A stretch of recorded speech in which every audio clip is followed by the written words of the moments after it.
Ethics of Our Fathers, Chapter 6, Section 2, landmark statement, Ein lach ben choydin ela mi she'osek b'Torah. There's no man who truly experiences liberty and freedom, but one who's involved in Torah study and Torah observance. This is a curious statement. One might say, what do you mean? A person who throws off the yoke of Torah, that's freedom. Person studying Torah and living a life of Torah, there's rules and there's regulations. How is this freedom? It hardly feels like freedom.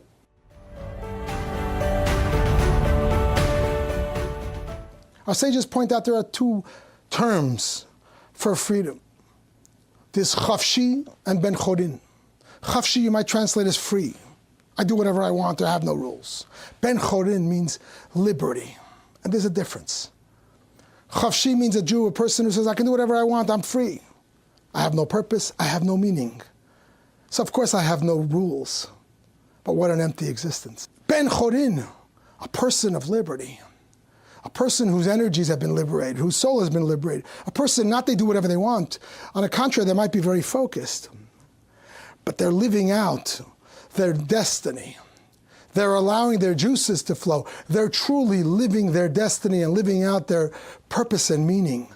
They're living liberty. There's a price to pay for liberty. You know, someone saw a great musician tying down the strings of her violin and they said, Maestro, you're playing music, it's transcendent. Why is it so important that you're tightening it? But of course, she pointed out, in order to reach the transcendence, you need to tighten it. Or think of the instruments playing together in a symphony, and it's gorgeous. You can close your eyes and dissolve into the music. It reaches up to the heaven. It opens your heart and your soul. And yet each one of the musicians is reading every note meticulously and carefully, and each one playing their part, and you wonder, why the detail? Isn't music about transcendence? It's artsy, it's heavenly, it's beyond. It's true. But there's a price to pay for liberty. There's a challenge to reach that place. There's a formula to find the place in the soul and to liberate it and to allow it full expression. Says the Torah, Ein lach ben choydin. There's no way to achieve liberty as a Jew unless I have Torah. Because Torah is the language of my soul, and it brings out and expresses who I really am within. And allows me to be the real me. So one person might be a couch potato sitting around doing nothing, taking in nonsense off the tube. They're free, hardly liberated. Quite the slave to the lowest common denominator of their wants and desires and laziness. Conversely, someone else has no time for wasting this kind of time and is running and is studying hard and preparing for a successful career. Hard work.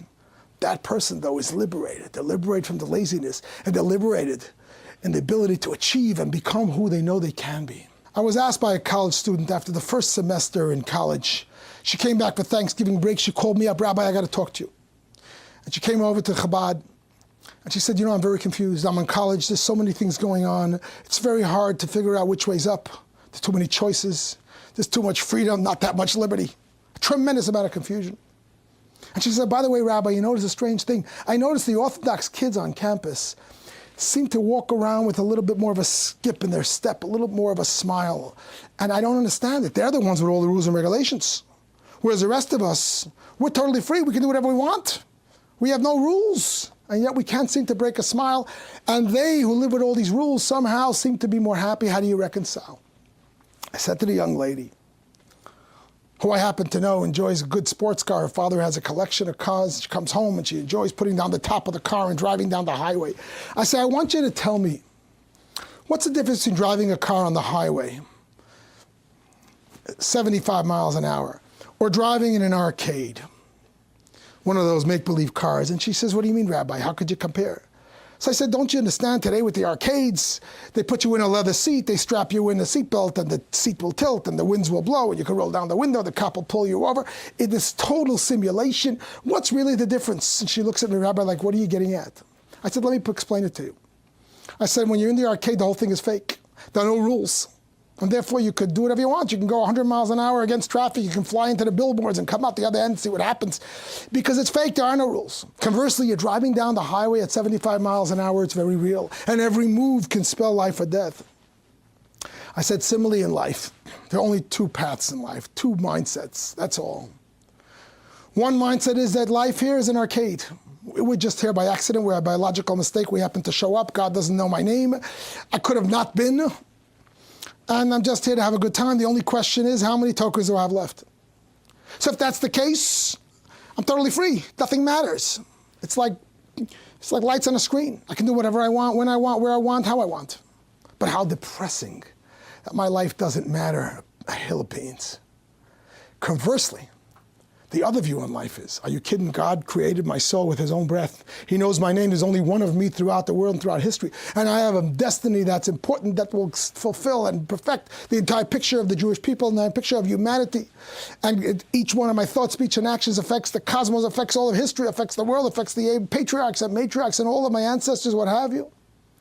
So on the one hand, I'm driving down the highway. Every move can make a difference. Every mitzvah can bring Mashiach. Every negative is a terrible thing.